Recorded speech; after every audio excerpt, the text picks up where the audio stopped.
Dog, you ain't even say nothing, man. No warning, no countdown. It's my man. That's my man. Shout out Focus Films, Keys. Yo, blame the. You're gonna be flagged on YouTube. Stay getting flagged, man. It's UnScriptedRx, man. P-Funk, No cursing for the first Spawn. We can't curse for the first 2 minutes. Like it's like first. Yeah, the five. algorithm. Yeah, Oh, the algorithm. Yeah, Damn it. algorithm. Shit. How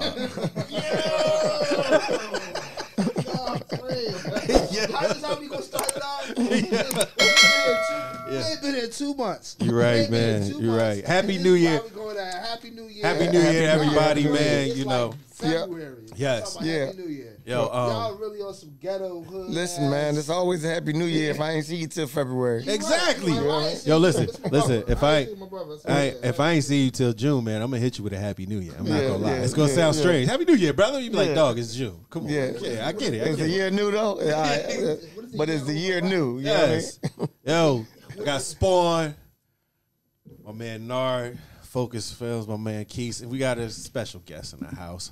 Our guys, super producer. Yo, wait a minute. Can we call him producer? Can we call him an artist? Can we call him what? Songwriter? I don't know. This guy got a lot of. That was a loud bomb. That was a loud bomb. I don't know. Look, like so Spawn. Wait a minute. Wait a minute. How can we introduce him? Wait a minute. What we got? Philadelphia. There we go. Philadelphia's own. There it is. There it is. Yes. Yes. Carvin Haggins. Yes. Yeah. In the building. Welcome to the show, sir. How you doing? Pleasure, man. I'm always happy to be with my brothers. You know how I go? Yes. Yeah. Yeah. You know, it's been time. Look, I've been trying to get him up here for a little while. Y'all know that, right? We've been trying to have a podcast for a little while too. Yo, are we? Yo, Yeah. First of all, stop bringing our personal business up here, man. All right, yo, we got company, bro. Like, damn, I'm just saying. I'm keeping the same energy. Oh man, I try to shift it on you. Yeah, man, I try to shift it on our guests, man. You tell me, yeah, but you know we ain't do the show though. But you know, all right. I miss y'all, man. I still got to vent. Like, all right, man. I miss you too, man. I miss my peoples, man. Happy New Year to everybody that's out there, man. Yup. You know, Nard. You know, make sure y'all subscribe. I got my young guy. That's my godson. Y'all, that's Jaquil, man. Really? What's up? Nah, he ain't have to introduce you like that, bro. He could have been like my man, my dude. You know what I mean? You That's know, my youngin. He's talented. He's an artist. He's sitting in the joint. all right, you see that. Welcome to the show, Check man. out his music. There you go. Yeah. Yo, make sure y'all subscribe to UnScriptedRx right down below. There you go. Shout out Milk Boy. We had lovely Milk Boy. Yep, shout out Milk Boy. They did some upgrades in here too. Shout out. You know. Yeah, So we got Milk Boy in the building. I see, you know, look, they Milk Boy's been on point, man. I'm not gonna lie. Man. Listen, man. Listen. Oh, there you go. I'm not gonna do that. I'm not gonna do that. I will just say, man, Milk Boy's been on point. You know, so shout out Milk Boy. One more time for Milk Boy. There you go.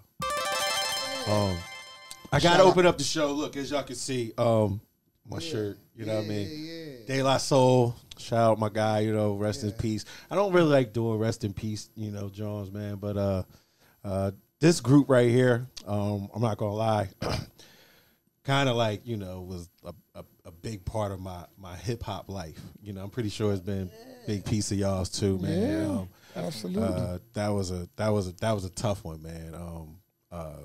Cause I love their music. You know what I mean? Like, you know, I love their music. I'm a big fan. You know, just want to, you know, say that, you know, Yeah, I want to give a shout out to Paz and Mace. You know what I'm saying? Really good brothers. You know what I'm saying? And I know they, you know, hurt because they lost one of their brothers. You know what I'm saying? You know, I just want to give them love and light on this. Carv, you ever worked with them?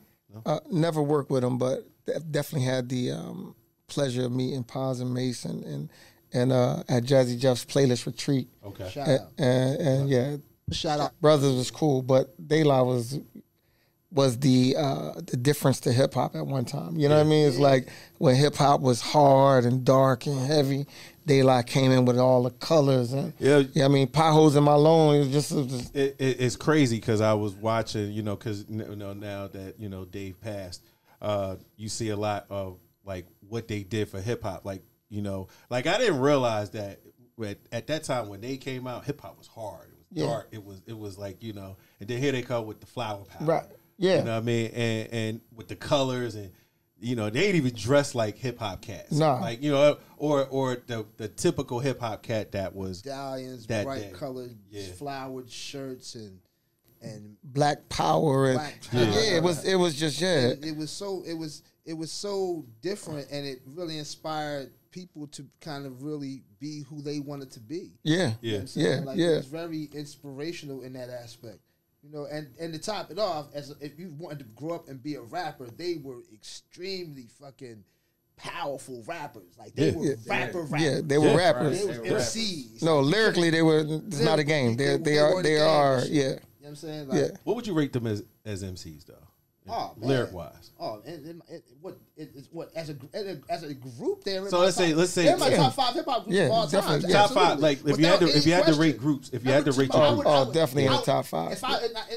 What's really funny is I would have to actually put them number 2. I mean, just like if I have to give Run DMC one, they have to be one. I have to do that shit. De La Soul would have to be my number 2. Yeah, okay. They have to be my number 2. How about you, Carl? Same thing. Yeah. Same thing. Yeah. Yeah. It would be Run DMC, De La, Tribe Called Quest, and Outkast. An Outkast? Wow. Yeah. You know what? How about Outkast? We have this. I know it's kind of switches. Then Slum Village, but that's different. That switches the conversation a little bit. Go ahead. I gotta put MOP in my top 5 hip hop groups.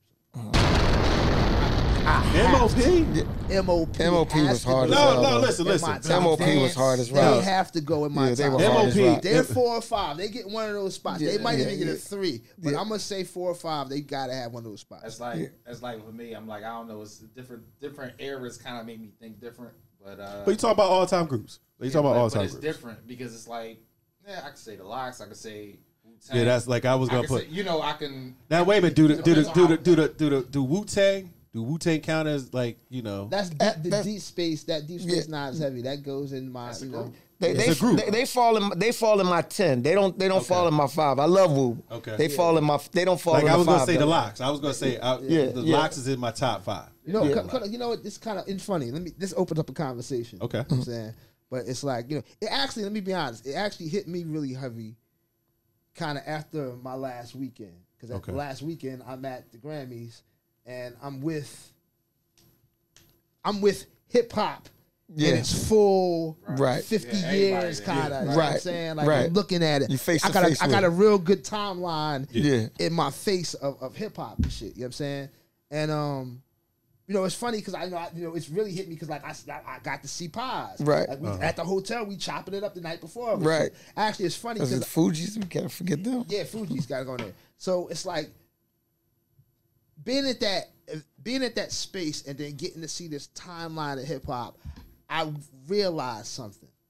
It's that the older generation of hip hop was so close to the foundation and in tune with the culture of it all. A lot of the music that they made was not necessarily for them personally. Yeah. It was to move the people. Right. You know what I'm saying? Yeah. Even in the effort of rapping, like even at the point where it's like, because ultimately it was a timeline. They had Act 1, whatever, and towards the end they had, what current day hip hop is. Right. So even to the point where you get to the point where LL and Reek are going back and forth rapping, that was an element of hip hop that was like, that was about two people getting it on and doing something dope in a routine for them, as opposed to it being solo. Which to the origin of it all, the rap motherfucking shit. It's so funny how as I walked down that timeline of rap, there was a distinct point where I realized, and it was a personality thing. I'm not going to just get the names on it, but it was a personality thing where it all became about them. Yeah. It really all became about the personality. Yeah. And after that, it just kind of went. Yeah.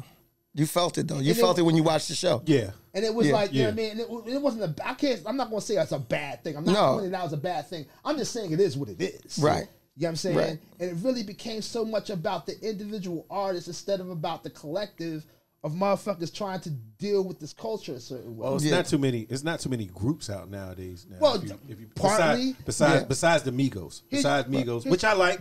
Right. I like Migos. I do. Here you go. It's like, all Beastie right. Boys, we forgot them on the list. It's like Flash and the Furious 5. Beastie right? Boys. Damn. Right. Yeah. It's like, all right.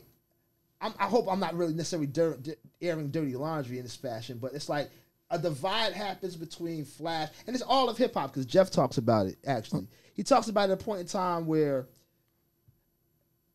in terms of hip hop and the corporate side of it, you know, the elements. You know, on stage, you know, you got the DJ, you got the rapper, you had a beatbox, right? You had dancers, right? You know what I'm saying? You had a show. You had a show, right? When all these elements had to be paid for.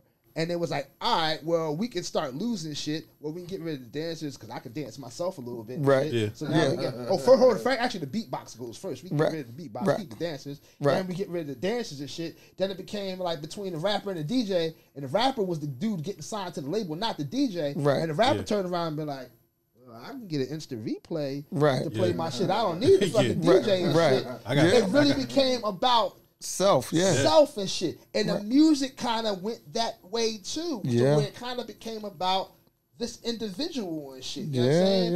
And it's really kind of was like to currently now it's like, here you go. The reason why Uzi record works right now, because it's incorporated with a dance that everybody kind of wants to get involved with and shit. You know what I'm saying? And most music here you go. I didn't know this until yesterday. But you know that this is the first year that hip hop has had a decline in sales? Wow, I didn't know that. Yeah. Has had a decline in sales. Wow. So music, they're not making music for the people no more. Right. People ain't tuning in the same way. So let me ask this, right, Carvin? That's a good question. You as a producer, as a producer, artist, and still, right? What do you feel about, way music is going right now? Like, well, honestly, man, I can't be the old man in the room, right? Because what happens is when we were making hip hop, there was an older generation like, that ain't music. Yeah. What are y'all doing? Yeah, you know what I mean? Yeah. And then we went into soul music. They was like, that ain't the way you do soul music. You're doing it wrong, right? So I can't even say what's happening is a bad thing. It's just evolution, right? Yeah. And I think it's evolution with technology, right? Which actually requires you to have no skill, right? So the evolution of music right now, you really don't have to have a skill to make it.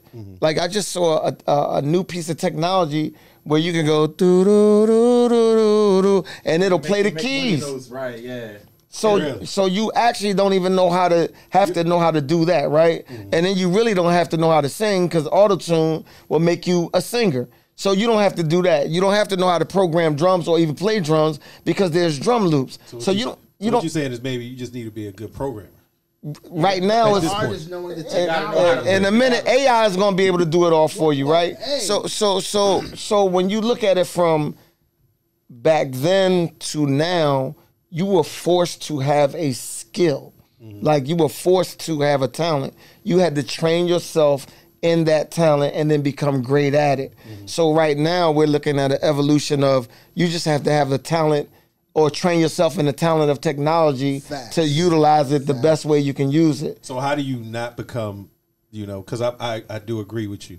I'd never want to be the old man in the room where you're like, man, that's not my type of hip hop. Because again, same thing.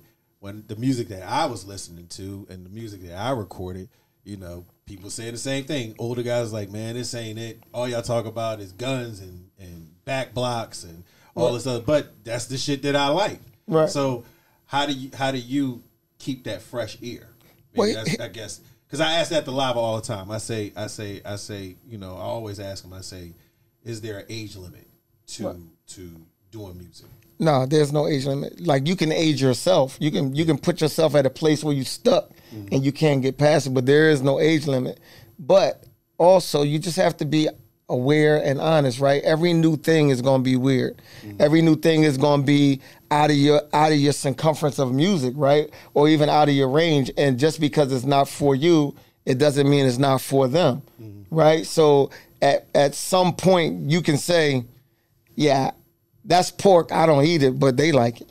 You know what I'm saying? It's like look like a well cooked dish. I won't try it, but if they like it, then that's for them. You know what I mean? Okay. So and again, there's certain elements to music that you know.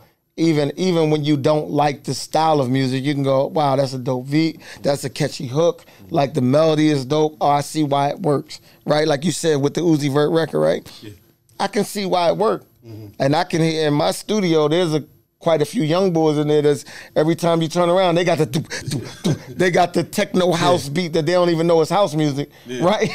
But now they got the new version of house music and they rocking out to it. So it's like, all right, that's their interpretation of what we did. So, I can't be mad at it, I mean, but that was kind of like the conversation we were having earlier about, you know what I'm saying, like how you, growing up on music, you had this whole plethora of music that you kind of pulled from. You weren't segregated in your music listening. You listened to rock music. You listened to country. You listened to pop music. Like when we was kids. Like if you think about when we was kids, we was talking about earlier before we was on the air. We was talking about how we was kids. We had different music. Maybe because in the beginning, like we was around. Like remember, we was talking. Not to date myself, but I believe I remember when hip hop first started. Absolutely, I remember there was no hip hop. When it was no hip hop, it was no dedicated shows to hip hop. Nothing like none of that. Like when MTV came on and they played that one hip hop type of video, right? You really watched it, but in the which process was Blondie. Which is Blondie, right? But in the process of waiting for that one hip hop video, I had to watch all the rest of the other videos to get to that. You had to watch one. You had to watch fucking Police. You had to watch fucking all that. Kiss. You had to watch, everything. Like, remember when you was talking about earlier? You was like, one of your favorite groups was Kiss. Absolutely, 100%. Definitely was one of my favorite groups. Yeah. Shout out! Can I shout out? Shout out! Shout out! Gene Simmons. And Paul Stanley. Yep. And Ben, yeah. Oh my God! I tell you what's crazy, right? Now that we're talking, I remember there was a TV show called Hee Haw. Yes, that used to come on. That was funny. It was a country. It was funny as shit. It was funny was funny as hell, and it was all country. It was country. It was country western. It was with the whole concept. Nothing was urban. Like they were in the cornfields. They had the rickety fake cornfield, the rickety porch, the girl with the Daisy Dukes, Pearl, Lady Pearl. Man, the funny part about that is, would that show work now? 2023. There's so many shows that would not work. 2023, Hee Haw. That same concept. You bring it back. I don't know. No? I don't know because their country music is still there. And country music, what they do is they hold on to their heroes. Yeah. So that show was like a testament to the heroes of country music as well. So another thing, reality TV is kicked in. So everything that was kind of like based around some type of like, I guess, wholesomeness has been infused with a dose of reality. Right. And now it all has to be a certain darkness or edge to it, or it doesn't get watched. Right. You know what I'm saying? Yeah. I mean, I really like the Bel Air shit, you know what I'm saying? But that's a total departure from the Fresh Prince of Bel Air. Right. Yeah. So, I mean... Like, if it ain't dark, it ain't good. Yeah. Well, what I want to do is, because our guest is here, because, again... I always like to pick through our guests' lives, man. Like, find out their beginnings, right? Yeah. So, because I do know definitely you're definitely a producer, but we don't really talk about you being an artist too much. Yeah, man. You started off in a rap group. Yeah. Don't get quiet now. No, not at all. Oh no, man, I'm proud of that. Yeah, no. Talk about this. What's funny is, man, so I was in a rap group back in the day called COB. We were signed to T Life. I know y'all know who T Life is. Shout out T Life. We shout out to T Life. Yeah, that's my man. I love T Life. I saw that boy show them Avenue like a couple months ago. Yeah, man. Let me ask this, right? Did you when you first got into this game, did you want to be a rapper first? Oh yeah, I was all about artistry. Yeah, all about artistry. All about artistry. I was an MC, and one of the things was words was my thing. Okay, and I was all about that. So ended up getting the deal. T-Life signed us to his record label called Shaky Deal Records. Shaky deal. And it was absolutely a shaky deal. It was a shaky deal to the core, bro. Listen, my mom saw the contract. Was like, you better not sign this. We're not signing this. Yeah. Listen. I was gonna jump out of the window. Yeah. Listen. Shaky deal records. And I signed. Look, I signed it. I signed it. Listen. It was on the. It was a shaky deal, nigga. It was a shaky deal. Nothing was sturdy. I tell you that right now. There was nothing steady in that deal. Shout out T-Life. He's forever T-Life, brother. He's gonna always be T-Life. I love it. But yeah, man. So we signed. We did that deal. And so wait. You signed the deal. I signed the deal. Listen, and this what happened, right? So again. Right. At this time, I was like 15, right? But I was like, okay, my mom don't want to sign it. If I forge it and I sign it, then it really, you know what I mean? It really ain't. I really ain't locked into anything. You know what I'm saying? Either way, the deal shake out. Because he's on shaky records. It's on shaky deal records. I need to do a shaky signing. You know what I mean? But like you know what I mean? You gotta shake the hand. Everything is scribbled. We ended up signing and doing the record with him. And in that organization, man, I learned how to do production and learned a little bit about the craft of songwriting, especially T was talking to us about it. But then what was good is that the record we did, Wilson Good used it as his campaign record, and then he won. Okay. So we did that tour with him. I was still in high school at the time. That's crazy. I didn't know that. Yep. So, but from that, I got out of high school. And actually, Reddy Rock C used to be in my class. Shout out. Yeah. Shout out Reddy Rock. He was in my math class at King High School. So when he would come back off tour, me and him would like do a whole rap session in school. Really? Like in class, we'll just break out and start rhyming. He beatbox and everything. So man. So from that, I got locked into the whole idea of it. And then, of course, with time, things don't go the way you want it to go. And then, with Philadelphia, you get introduced to different things, So I got introduced to street pharmaceutical business. And so you was an entrepreneur. So I was an entrepreneur. I got into street pharmacy. It was actually pretty good business. It's a pretty good business. Worked out really good. And but statute of limitations. What happened is done. It's over. It's it's done. We are almost 40 years away from that. So, but ended up getting out of that business and moving to New Jersey, Willingboro, New Jersey. Shout out Willingboro. Yeah. So I moved out to Willingboro, New Jersey. I met this dude named Harold Russell. Okay. And Harold Russell had a studio called Up and Up Productions. Okay. And at the time, while I was in my street pharmaceutical business, I had a rap group called the Kamikaze Clan, and we would go to Up and Up Productions to record in Jersey.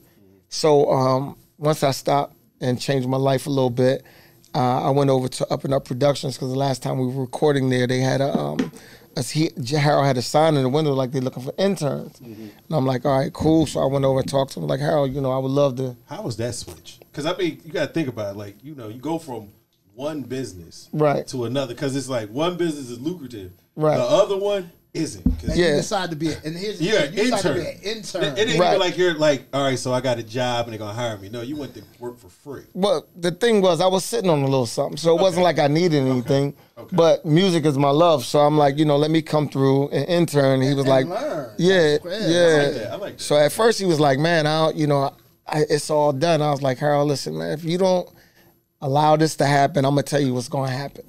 I'm about to go back down North Philly, and I'm going to have to prove who I am all over again, and it's going to either be with death of me or death of somebody. So I just need you to allow me to be here for a little bit. And you're saving my life. Yeah, absolutely. And he was like, you know what, Carvin, I could do that, man. Just come through. So I started there and just doing a lot of running around, making sure we got everybody locked in. Actually, Dorsey Wesley, Megahertz, he was in there with us when he was just starting. Valvin Rome V was there. A dude named Calvin, Sean Winslow. So it was a couple of us in there. Shout out V, bro. I was just with V last night. Shout out V. Yeah, absolutely. Okay. Shout out. Yeah, so V, we all was in there, and really it was like proving ground, right? I was learning my ear. And what me and Harold would do is we would come over to a record pool, and most people don't know what a record pool is now because they don't have that anymore. But there's no such thing as a record pool. Right. But what that was is like when DJs, they would all sign up to be a part of this record pool and pay in it every month like a club. And then they would go there and get all the. It was a good thing. It was a great thing, actually. It was a great thing. So every Tuesday they would go over and get all of the new records because the label would give it to the record pool and the record pool would give it out to their members, right? So we would do that every Tuesday. So one day I remember we went to the record pool and it was starting to snow. It was on 22nd and Christian. So we go to the record pool and we pull up. It's a yellow Pathfinder outside, right? So we go inside and we got our Up and Up production jackets on, and we doing all the commercials for Stanley T and Golden Boy at Power 99. So we go in and we got our jackets on, Up and Up Productions, and Jeff was in there. Jazzy Jeff was in there. So Jeff looked at the jackets and Jeff was like, "Oh, yo, y'all the guys that's doing the commercials on Power 99." We was like, yeah, he's like, "Oh, yo, what's up? Pleasure to meet y'all." So we walking around and I'm like, "Yo, Jeff, Harold, that's Jeff, man." He is like, "Man, Jeff ain't nobody, man." He's like, "We bigger than Jeff, man. We bigger than Jeff." I was like, "Harold, nigga, Jeff get thrown out the door every Monday night." Every Monday night. Yo, bro, we need to be, you know what I mean? And so, we chopped up a little bit and then Jeff left. I was like, "Yo, if Jeff is outside when I leave, when we get out here, I'm gonna go talk to him."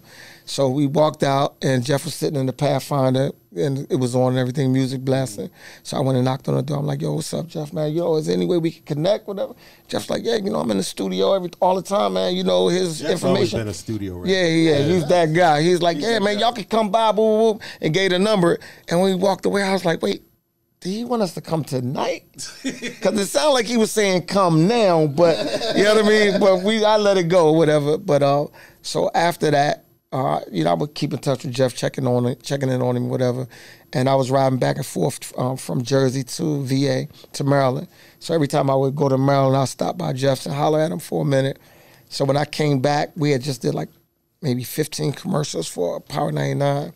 And I came back from VA and went to the studio in Jersey, and niggas is hungry in there. Like, nobody had food. Niggas was like, "Yo, man, I'm starving." I'm like, "Yo, we just did like 15 commercials." You know what I'm saying? We get like 500, right?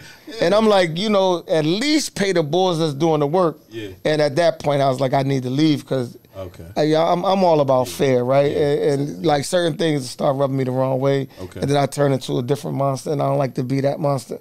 So I kind of just separated myself from that and called Jeff. Was like, "Yo, I need to come holler at you." So he's like, "All right, cool." So I went over, sat down, talked with Jeff. I was like, "Yo, this is what's happening. I don't feel good about that. I can't be in the middle of that atmosphere." So Jeff was like, "Man, you can come here whenever you want to, hang out, whatever." So literally, that's how it started. Wow. Yeah. Wow. Yep. So I guess my question is at that point, was that when you clicked in your head, you said, "You know what? I think I'm gonna swing more to being a producer." Or not at all. You still was in rap mode. No, the thing is like, when did it hit you to say, "You know what? I'm that bull when it comes to producing"? So it never hit me. Still hasn't hit me yet. So get the fuck out of here. I promise you. Here's the thing, right? Like with Jeff. Yeah. It started off just hanging with Jeff. That's kind of how it works, right? You just don't jump in and be like, "Let's do work," even though Jeff is down to do work. It starts off hanging with him and getting to know him, and like him knowing you and knowing how you move, and if he could trust you, you're trustworthy, whatever.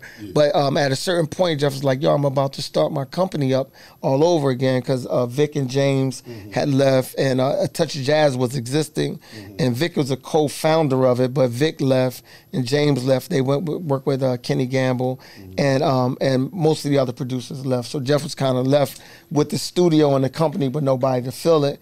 And he's like, "Yo, I'm about to put my company together, so I'm bringing people in."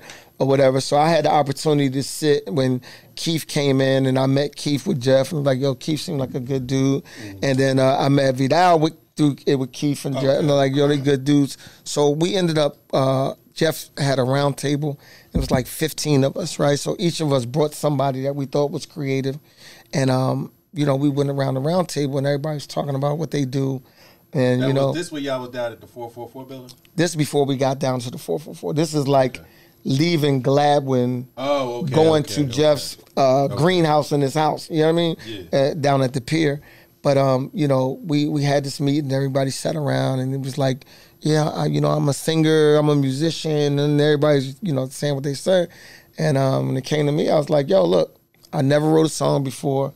I don't even know how to write a song, but I'm sure if you give me the opportunity, I'll figure it out. Okay. And he was like, all right, bet. So from that point on, it just was me doing research, watching and studying. And one of the things Jeff would do, what I thought was real great, like Jeff would bring other writers into the studio, and he would make sure, like, all right, Carv, I'm bringing Eric Roberson down, I'm bringing so-and-so down, and make sure I'm in the room so I can learn, absorb all that. Right, learn what they know. You know what I mean? So he was actually helping me sharpen my sword at the same time, learning how to write and being involved with other writers and singers, because I don't sing. Okay. So I'm tone deaf, and I don't play any instruments. Yo, so can you go to that? Because you know, it's funny, man. Like, I was with you at an experience that you had with being tone deaf and shit. Right. When you got those Neura headphones and shit. Right. Yeah. And it's like you can't hear out of one ear. Is yeah. that? So yeah, I'm deaf. How do you explain that? Yeah. I mean, not explain it, because it's like, this is all God given. This is all God stuff, man. Okay. But I'm deaf in one ear, which is my left ear. But yeah, man, I'm tone deaf altogether, so I can't tell you what key the song is in. Okay. I can't tell you were you born, or was that something that developed over time? It kind of developed over time, and then sometimes when you're not conscious of something, you don't even know how to even exercise that. So I didn't come from a musical background family. You know what I mean? It's like, I'm an MC, that's what I do. Right, you exactly. know what I'm saying? So knowing that, the tonalities and keys and all that, the actual science, EGBDF, FACE. Right, exactly. Yeah, I didn't know none of that. Yeah, I didn't know any of that. You know what I mean? So that all of that thing I'm oblivious to, or was oblivious to. But what I did know is, what I heard, if it didn't sound right to me, I could correct it. Oh, okay. So if you sing something and I'm like, that don't feel good, you might not can tell the person the note, right? But you can say that ain't right, right? Nah, that note right there sound nervous. I need anger. You know what I mean? Okay, or that sound too happy. I need sad. I need sorrow. I need, you know what I mean? I can express it all by emotional, how it should feel to me. And when they hit it, it's like, okay, cool. Right now I'm a little bit better. I can go da da da, no, or I can sing it in a way that they can hear it. You know what I mean? So it's almost like, for artists working with me, it's almost like it's like speaking in tongues. Yeah. And they're the translator. Man. So I'll sing something to them like, yo, no, dude. Girl, I know this might seem strange, and then music could do. Oh, I got you. And he can pick up off of what you're saying. Absolutely. You're referencing to. Right, he can hear all of my notes that I'm trying to hit. You know what I mean? So that's kind of how it works even now. Wow. Yeah. Wow. Yo, so let me ask you this: those experiences. Let's get to that fit. How did you actually get to what? Obviously, you writing those music records weren't your first songwriting experience. Right. You know what I'm saying? Yeah. But how did you get to that point where you locked in with, like, were you interested in locking in with one person? Were you working with a lot of people, stumbled onto him, or how did that relationship? So here's the thing. Valvin Rome is my songwriting teacher. Shout out. That's my dude. Yeah. Like that's if that's where like the theory of songwriting, like, actually, to be perfectly honest, the bottom bass of A Touch of Jazz feel is Valvin Rome. I was about to go pivot over there. Like, that's the actual truth. Like, V came in the studio and played Stevie and Marvin and Donnie. Really? Like, y'all hear this sound, the way it does this, the way the keys, that's Valvin's orchestration. Right. Really? Absolutely. And so it happened because we were working on his project. So if V would have came out when he came out, there would have been D'Angelo, Maxwell, Kenny Lattimore, all of them would have followed Valvin. Wow. He was the first of its kind. Okay. Yeah. So with V is where I learned actually like, oh, that's the melody for the verse. Wow. It should change for the hook. Oh, it should go this. Now it should do this for the bridge. Like that type of structure came from Valvin. Okay. Yeah, and then a lot of my study, I studied like Anita Baker and Luther Vandross and like different things, and then I just added the MC in me to my music. Right. It's like, oh, that's cute, but as a rapper, it needs to sound like this. Okay. You know what I mean? Exactly. Yeah. So what I wanted to talk about is your Touch of Jazz days. Yeah. Right. And I guess because I always look at it as from that guy outside looking in, because by the time I got into music, you know, you guys had already, you know, I'm not gonna say disbanded, but you know, you guys, you know, went on to do different things. How was it? Like, you know, because you were there pretty much, I want to say in the beginning. Very beginning. Well, like, not the very beginning. I was there for the beginning of the second phase. Okay. Because the first phase was Victor Cook, James Poyser, Craig King, a couple other people. I can't remember everybody's name right now, but Paulie Yams was in there. But so I came in the cusp of that while that was still happening, and then while that was breaking apart. So were you there in the Cajun days? Yeah. Okay. Yeah. Right, So okay. I came like right at the very end of the Cajun days, right. and I was just a spectator, right? I was just watching Vic and James and them get at it, and they had a group, Bad Boys of the Industry, in the studio when I got there. So people know Cajun was a long time studio that was in Gladwin. Yeah. So when we got to 444, and it started in Jeff's greenhouse, and then it moved to 444. And real quick, y'all, Batcave did not start 444. Right. That actually is funny. 444 is actually historic because it was actually the old Rough House Records. It was Rough House Records. That's where they Rough did House all the Records, Lawrenceville records and all the Crisscross Records. And all that type Has of a lot of stuff. history there. And So, actually, before that was Cameo Parkway. Yeah. It was put there before that. So it was actually, you know, by the time it got to Touch of Jazz, it was like the third iteration of what by that the time space y'all had got been there, there. then you guys left, and then it wasn't anything down there for a little while. Y'all, then Batcave was the fourth iteration of that Then space. Batcave came Shout in out. there, and we did our thing. But you guys really put the stamp on that one. Hey, talk about that. Yeah, man, So- that was a great time, man. But a Touch of Jazz for us was like our country club, man. Yeah. It was like that's where it gave us the opportunity to be vulnerable, to be men, to grow into men, to get shorties. And can't miss Shout that. out, shout out. Let me tell you something. The DJ Jazzy Jeff name is the name Simon. Access to everything. Oh yeah, I'm in the studio with DJ Jazzy Jeff. Oh really? Yeah, Listen, come on through. We was just laughing. Listen. Look, I'm not gonna lie because I don't want to get Jeff in trouble. But listen, look, we already talked about last night how the people that was in there, you know what I mean, Friday show what he did over at the casino, and what type of demographics there. It's like, that name still rings bells. Oh, that rings bells, baby. He still get them bottoms shaking. That's what Yeah. He still get them shaking. Yeah, man. But yeah, it was a great country club for all of us to grow up. Yeah. And we created a really great brotherhood down there at the same time. You made a unique sound. You guys had a unique sound. Like, Yeah, I think, you know what it was? It was you had a bunch of young guys that didn't really have full direction or somebody telling them what to do. So it was like exploration. And the greatest thing about Jeff was Jeff gave us the keys to this $1 million studio and was like, figure it out. You know what I'm saying? Yeah, right. And he'll come in and set up a jam session like this is what we're going to do and walk us through what needs to be done and then go figure it out. Figure it out, huh? Yo, I just got some new equipment. Will sent some stuff over. Figure it out. And we would figure it out. You know what I mean? Yeah, exactly. And in that figuring, we discovered different ideas and different ways.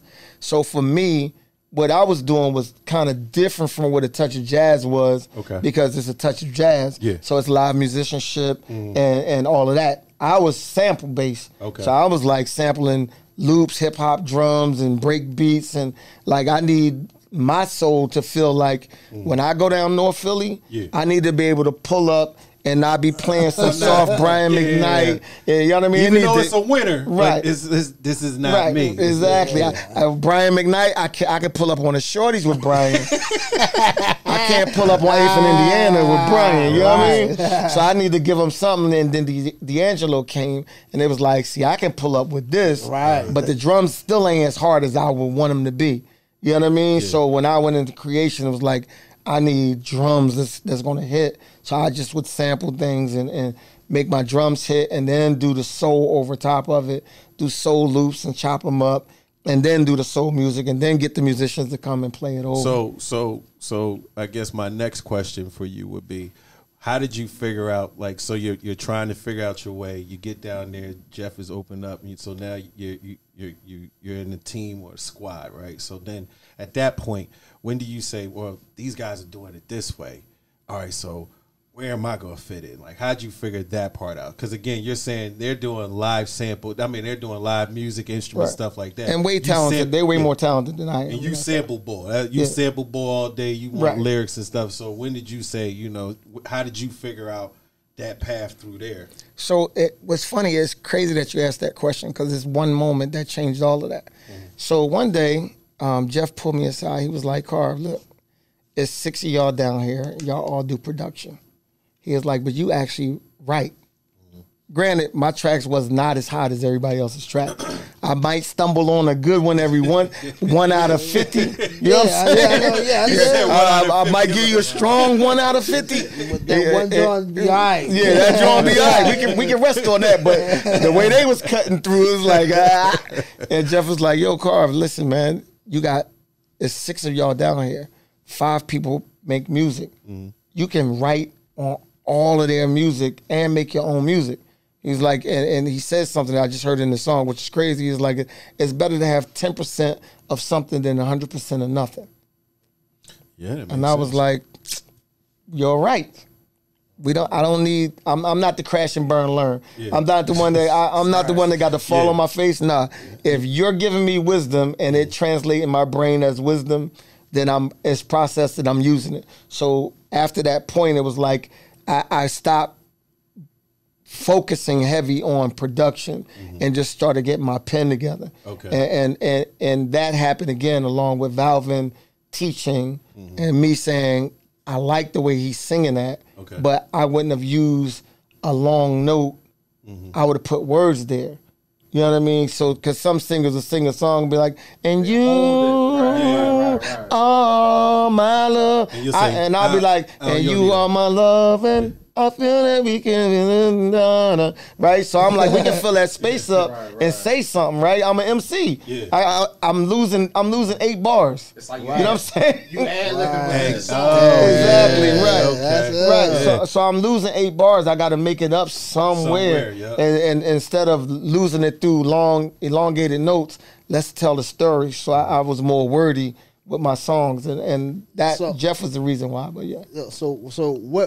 So, all right, in that process, when was it that you had your first, like, foul record? Like, do you remember that record? That's and the then question. After that one record, was it like a fountain? It was like, all right, I got this shit down. Did you figure it out? Like, because here you go. Let me just explain. Just put it together and shit. Like, I mean, if people don't know and shit, like, you mean, like, you have an amazing run of hit records. No, this boy got catalog. Like, this boy got catalog. Grammys. Like, you have an amazing catalog and shit of hit records and shit. You know what I'm saying? Yeah. So is there a point in time where it just was like, all right, autopilot?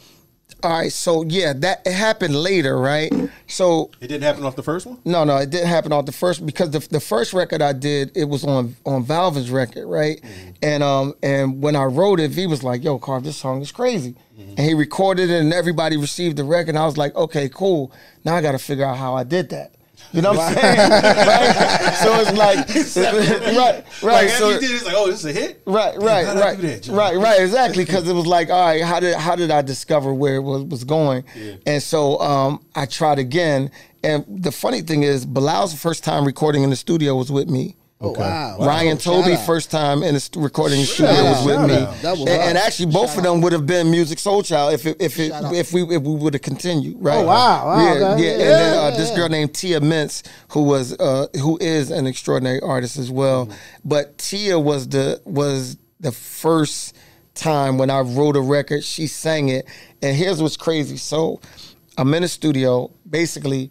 My job at A Touch of Jazz, I was there every day, all day. I did not go home. Like, for real. This story sounds familiar. Listen, I'm not going home. Like, Yeah, right. I'm not missing nothing. Right. This is my dream. Why am I going to go home and sleep? I can sleep right here in my Right, dream, right? right. Hey. So it's like they found me at the studio at all times. So what happened was Charlie Mack came to the studio one day. Shout out, Charlie. And it's, Shout out. it's crazy because it happened in two ways, right? So first, Charlie Mack comes to the studio, and Charlie's like, hey, Carv, what you working on, man? So I played him some music, and I played him a song that I did with Tia Mintz. Charlie, like, hey, baby, baby, I'm gonna tell you right now, baby. That's all crazy, baby. I'm gonna tell you right now. Yeah, that's Charlie. Yeah. And I was like, Charlie. you know what I mean? And I promise you, bro, like, I was like, word? You know what I'm saying? Charlie. Because Charlie, you know Charlie is not fluff at all. Like, Charlie ain't gonna tell you something is good if it's awful. He gonna like Charlie gonna tell you what it is. Listen, straight Whether shooter. you like it or not. Right, straight shooter. Whether you tell want to you hear it or not. Whether you want to He hear it or gonna not. tell you what he think. He gonna tell you what he think. I love it. Right. Man. So when Charlie did that, I was like, man, that's actually pretty dope. That, you know what I mean? And he's not amongst us, so he don't even have no credence to fall into some type of. He don't have an emotional attachment to that. That's right. He's straight from the outside. Yeah. Right. So that moment was like, oh wow, that's cool, right? So then, after music came down to the studio, we did this record called Swing Low, and what I did was I sampled J. Rue the Damager, and then I put clean. Yeah. Oh, yeah. wow. And boom, boom, boom. Right. So I sampled that. I put drums underneath it, and I wrote this song, Swing Low. Right. And so Will, one day I'm in the studio again, it's somebody banging on the door. Right. I'm like, get up. I'm like, yo, who banging on the door like the police? Right. So I opened the door like, nigga, and it was Will. He's like, what's going on, Carl? I'm like, man, I'm down here just chilling, man. He's like, what you got? What you got? Me, what you got? Me, what you doing? So I play him Swing Low. And Will stands in front of the mixing board like this, listen to the song. Yeah, play that again. So I play it again. Play it again. We're talking about Will Smith here. Yeah, Will Smith. He's like, play it again. Will Smith. So I play it again. He's like, I want to buy the song. I was like, I can't sell it to you, man. Yeah. He was like, yo, Carv, I want this song. I want to buy this song right now. What's the price? I'm buying it. I was like, I can't sell it to you. It's my artist. I'm developing this art. He was like, yo, I want to buy the song. I was like, well, I can't sell it to you, man. Like, I can't. It's my artist record. You know what I'm saying? Much as I would like to. Right. Like, I can't, right? And so then he called Jeff, like, Jeff, Carv over here. You know what I mean? He got this song. I want it. Jeff was like, Carv, man. Carv, man, let's see what we can do about it. I'm like, Jeff, I can't, man. I'm like, I can't, Jeff.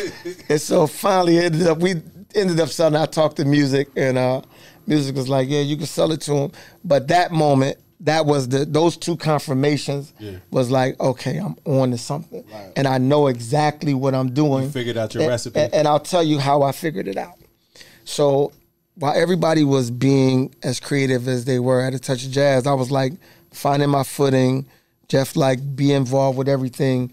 And I'm like, I gotta figure this out. So I went to the library and I got all of these folk CDs and burned copies of them, took them back. So I would drive around, listen to this folk music. And so I'm riding through Philly, listen to this folk song. And in this folk song, it was like, right? It started like this and then the song started. And when the song started, the clap and stump went away, even though it was still there. It went away. And I'm like, listening. And then finally it clicked like, wait, I'm sold into this song because the story is so incredible. Right. Like, I don't even care about the music. The story is incredible. You're sucked into this story that this person's telling. Absolutely. And from that point, I was like, everything I write is going to be story-based. And that's what it was. That's it. And so literally after that point, everything I wrote, it was story based. It was heavy story. So it's like, so all of my music, when the music come on and the music play, and once the first sentence of the song start, the music goes away because the story brings you into the story. So the music now becomes the score for the movie of the story that I'm telling in the song. So, right.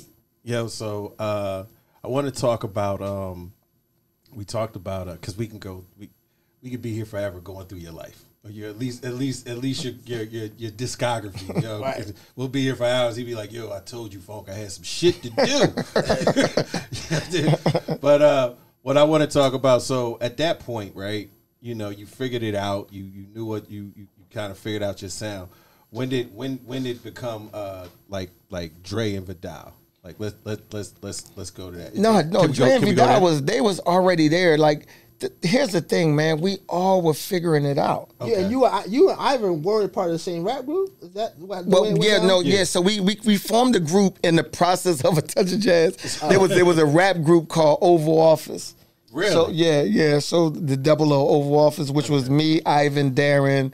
Still rapping. Still want to rap. Oh, still rapping. Like, yeah, we do this. Yeah, we do this in our spare time. We gonna make music, and then after 12 o'clock at night, it's on and popping. Right? I don't mean to cut you off. Do you still make rap records?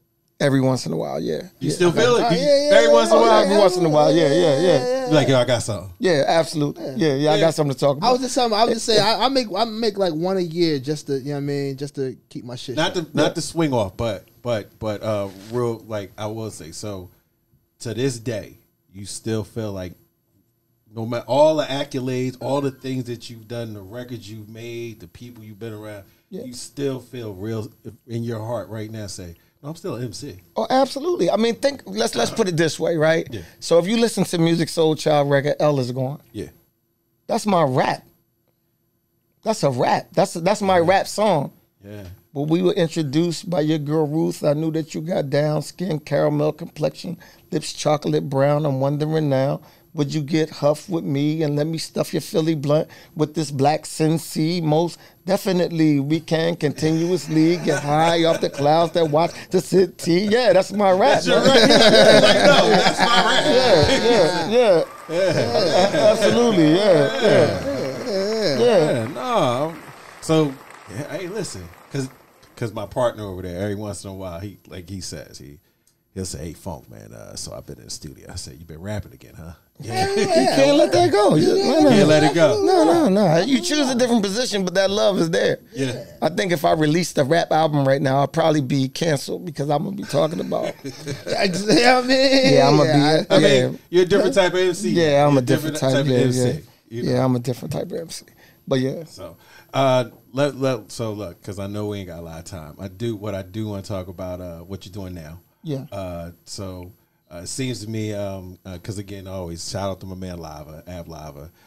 He always try to keep he always keeps me abreast of what you guys are doing. And right now, I think you're doing kind of the same thing with what Jeff did for you when you started out with different producers and stuff in the city. Yeah. You know, if you can elaborate on that. Yeah. So I went to I have a podcast.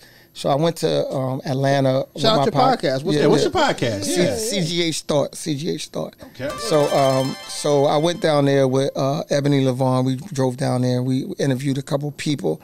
And while I was down there, it was like I'm meeting brothers that are helping me because I'm black, which was to me was like amazing, right? It's a culture thing that when you get to Atlanta, it really is a thing. Yeah. If you get down there, you realize that there's a black business economy down there that really exists that don't really exist in too many cities. Chicago has one. That's really really DC has one kind of. You know what I'm saying? I mean, Chicago is really kind of steeped into politics also and shit. Houston actually has one. It's really kind of bubbling right now too and shit. It's like I'm helping you because you're black and you're trying to do something. Right. And I was like, wow, that's crazy. Because you don't know me. You know what I mean? And back home, we help the people we know, but we don't help the people we don't know. We don't know. We all stay in our corners. But the truth is, we all know each other at some degree, right? So it's like, And while I was down there, I was like, yo, something's got to change. When I get back home, I'm changing this. So I called Sean Penn, Sean Penn, and I was like, yo, I need you to round up some people that you believe are willing to go hard for this art and create a movement. And so he reached out to quite a few people, and then Yanti Strickland, shout out Yanti, which was one, and Yant brought Lava in, but it's like a whole collective, right? So it's Range, the Messenger, Wiz is a part of it.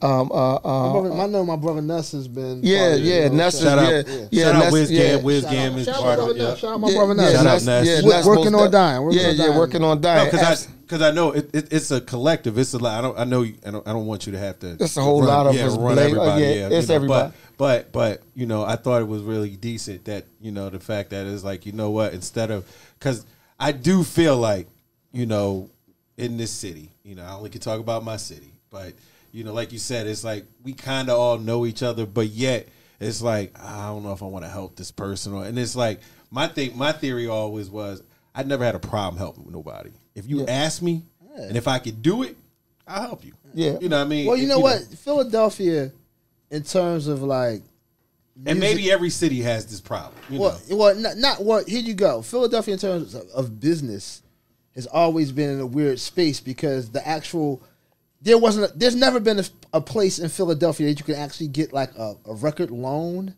Yeah. You know what I'm saying? They existed in small pockets. Yeah. Like Tucker Jazz necessarily wasn't a place you can get a record loan, but they made such high quality music and had access to record labels that was a source for people, but not like in a realistic way, nor is there a business or economy set up as an independent artist for you to sell music and exist independently. Yeah. You know what I'm saying? It's always been hard because you can go to the label that's 2 miles away. Right. You know what I'm saying? Yeah. So even at the time when, there was a Touch of Jazz, there was a Roots, there was this other thing or whatever, it all kind of was in its own individual pocket. It was never like a collective place for it. Yeah. Everybody kind of made their individual thing, and then they ended up moving closer to their banks. Right. Yeah. And you just said something that actually I was about to say. Right, so the reason why the ring happened because it's like one thing I noticed and remember is like you just said, right? I call them the three kingdoms, right? There were three kingdoms here. There was a touch of jazz, there was the Roots, and then there was Access Music. Right. And we all know each other. We all see each other at the 5 spot, but when we leave, and we all friends, we all love, we all got genuine love, right? But when we all go in our own corners, we're not communicating. Right, you're not talking to each other. You're not working together. We're not working together, and every once in a while, like I would come over and do some writing with Reek I did some with Leela James for one of the soundtracks, and so we would mix and mingle. Like the Roots came and did some stuff with me and Ivan, so we would mix and mingle, but we never set a standard.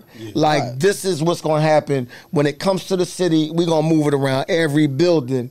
Right, we never had the line of communication, or even had it in one building to even deal with it. Right. Yeah, so like the label would bring their artists to every building, but we didn't create a system that they had to do it that way. Yeah. Right. So with that happening, it kind of fell apart, and then like you said, everybody moved closer to the bank. Right. Yeah. So my thing was, everybody in the city, right now the city is popping. The producers are killing the charts right now. Don't nobody know them in the city, right? They all in their own little pockets in their home studios making music. Right, but nobody's communicating. So I'm like, it looks better when it's a movement versus an individual, right?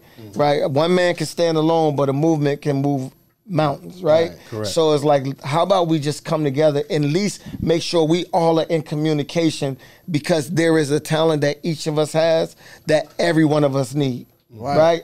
And there's some young talent that's fire, but they don't have wisdom in songwriting as an older person. Or you got young producers that's making beats, but you got an older gentleman that make beats that can show you what a transition sound like and help you put a bridge in your track. You know what I'm saying? So it's like you got all of this wisdom and experience, and you got these young fiery kids that's actually working. Why are we not working together? Why are you not embracing them? Right. Why are we not bringing them in? Exactly. Instead of saying, I don't like this and I don't like that.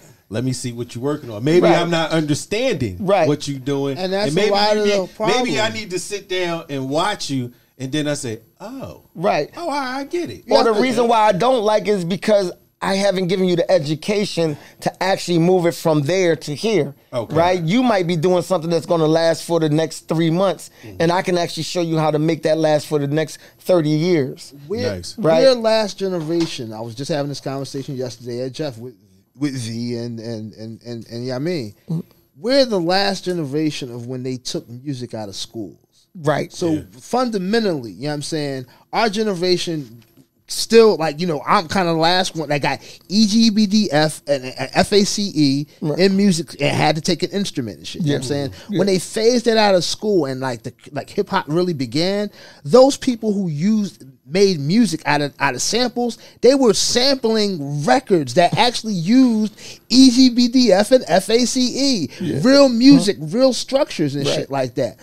At a certain point in time, that music became illegal. And when I say illegal, people are like, what do you mean illegal? When they began to make sampling and start to send lawsuits for people who sampled records, and record labels started saying, yo, we don't want to use any records that use samples, that same group of people who didn't actually know music or actually made music with instruments, they were forced to make music with instruments now, and the music changed sonically. It changed to something that was more basic, more and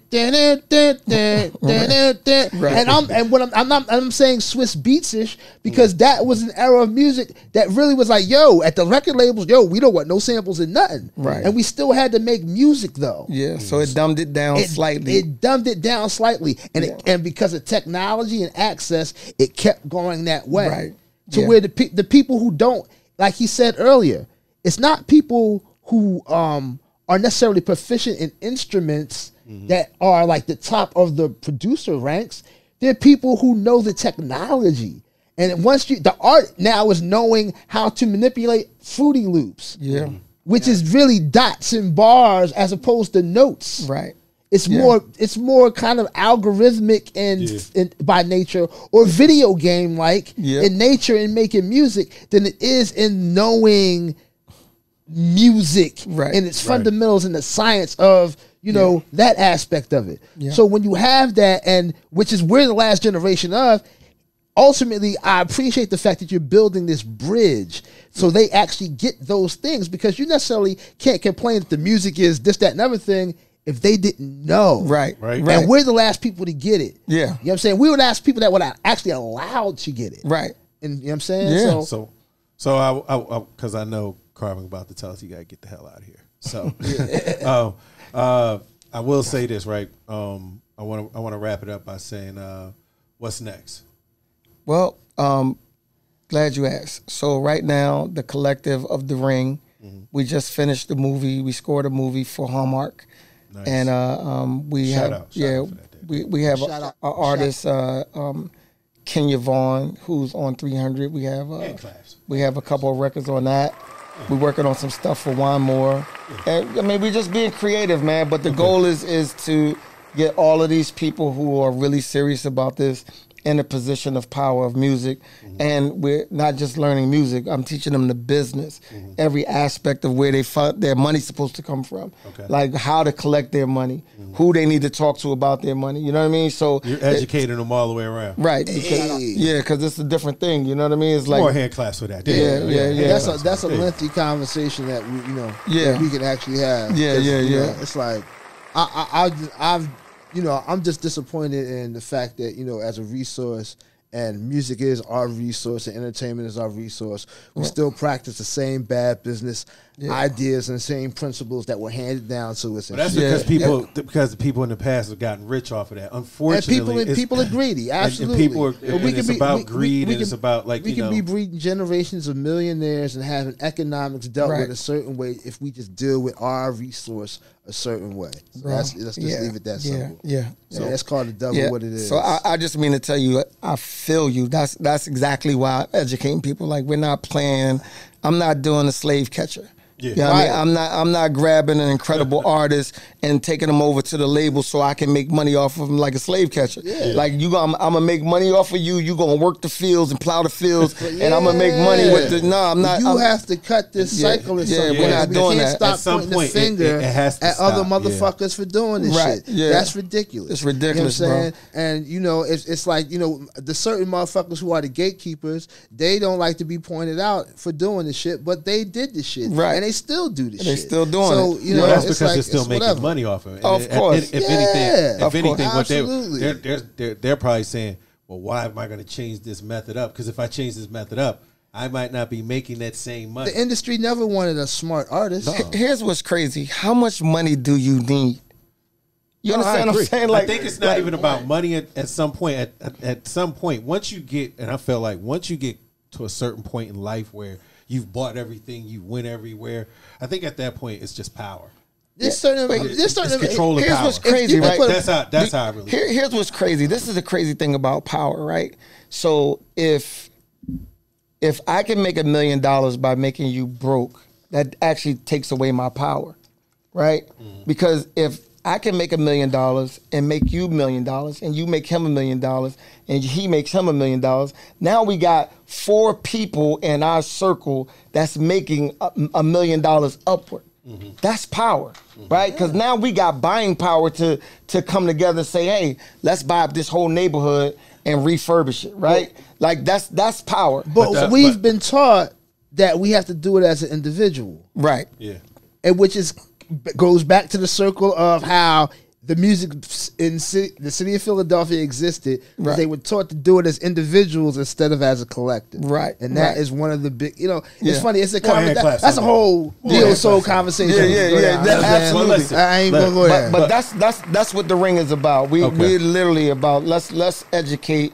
We're gonna inform, educate, and penetrate the business and do it our own way. Shout out. Yes. So, first of all, I want to say thank you for coming out, hanging out with us today, brother. Appreciate y'all for having me. Appreciate you, man. Shout out your podcast again that's too. what I wanted to say. CGA Start right now. It's been out. I was on. I did a. We're gonna get it down below. I did 52 episodes on Ebony Network. Okay. And so it's on hold right now. But yeah. Okay. All right. CGA Start. Right, and is it on Spotify also? Okay, right. Okay. So it's all those platforms. Yep. Yes, sir. Okay, word. That's what's up. I think that's it, man. I think we're done. We done for today? I think so. I mean, well, we're at an hour. Okay, that's what. Oh, I mean, we did work kind of calm today. All we did was we had company. It's the first show of the season, man. Come on, man. I'm just saying, you know how. I just don't. Never mind. That's a whole. We'll have another conversation after the cameras go off because I don't want to hear that this was too serious. I don't want to hear that shit. I don't want to hear that this is too serious shit.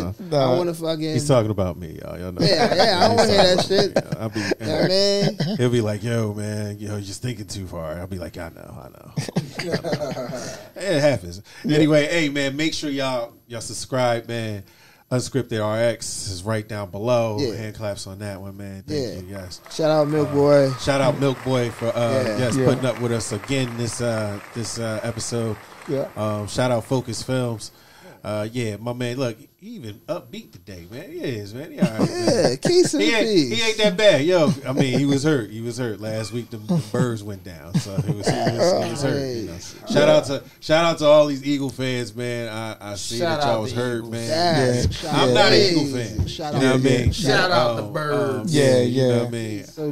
I'm not gonna lie. He's gonna be disrespectful. I am. No, I am. I mean, I was rooting for Kansas City. I was rooting for Kansas City. It's okay. It's okay. You win some, you lose some. No, I'm just saying, first of all, y'all have no idea if these birds would have fucking won, you wouldn't have been able to hear.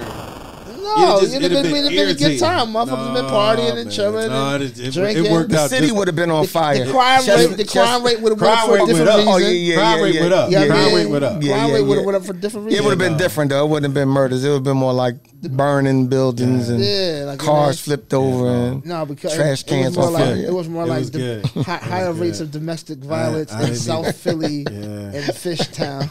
It probably was. Crime definitely went up Sunday night after that game. Crime went up. Around 30th and Snyder.